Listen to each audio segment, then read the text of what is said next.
We're revisiting change of bank account requests with 3 levels of verification, what I call the good, the better, and the best approach.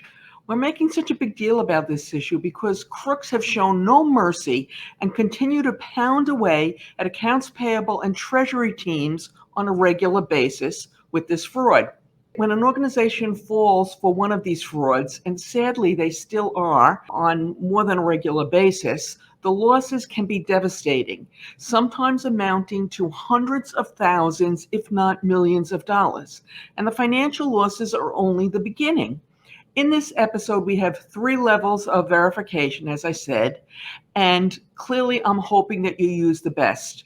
Stick around while I share what's involved with each level, and at the end, take kind of a realistic view about what's involved. Because everybody says they want to use best practices, and I hope you do, obviously, but you have to realize there's a cost involved. Okay. Hey guys, I'm Mary Schaefer, founder of AP Now, the place where we collect the latest business intelligence for those who work in, manage, or have responsibility for the accounts payable function. And let's start off with what I call level 1 bank account change verifications.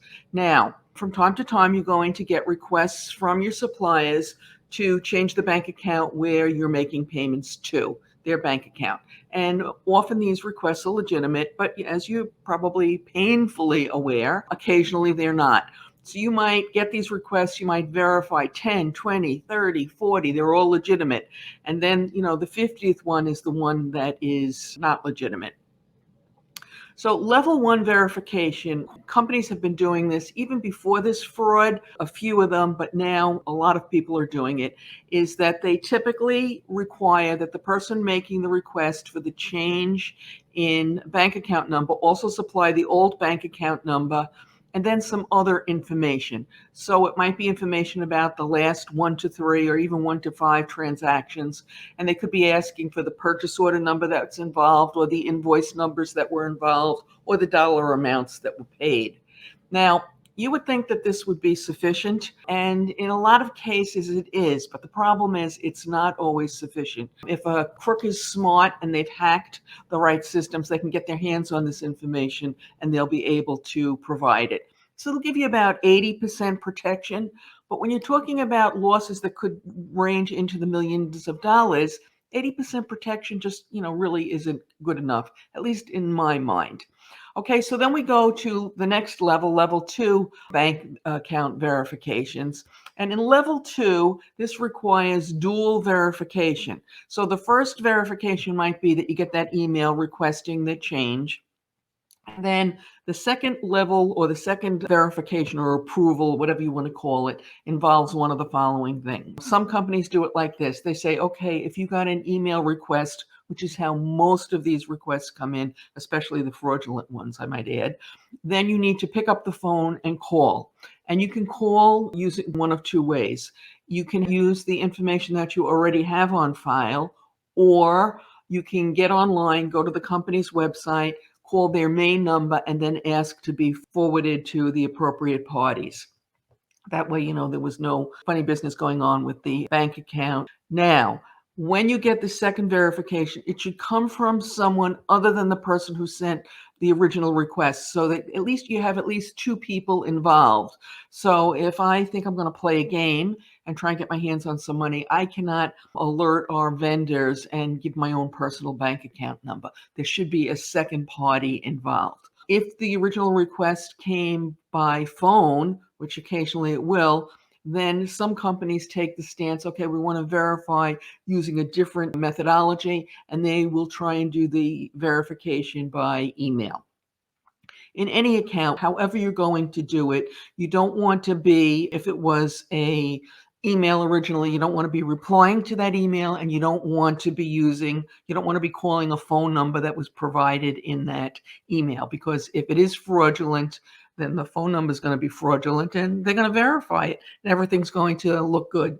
Likewise, if they call, you don't want to take the email address from them. You need to use an email address that you have on file. So you can see that there's, a little bit of extra work here.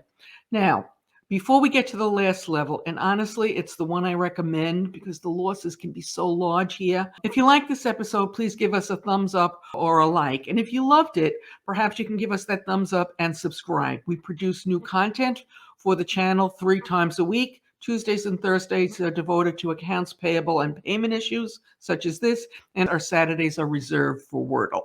Okay, level 3 bank account change verifications. This involves doing the verifications that you did at level 2, plus verifying all large dollar transactions.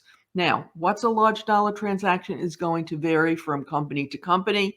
For some companies, it might be $50,000. For others, it might be $1 million. But you're going to do all your verifications that you do at level 2, plus you're going to verify these large dollar transactions, okay? And some companies will only verify the large dollar transactions, and they figure that, they'll catch the frauds that way.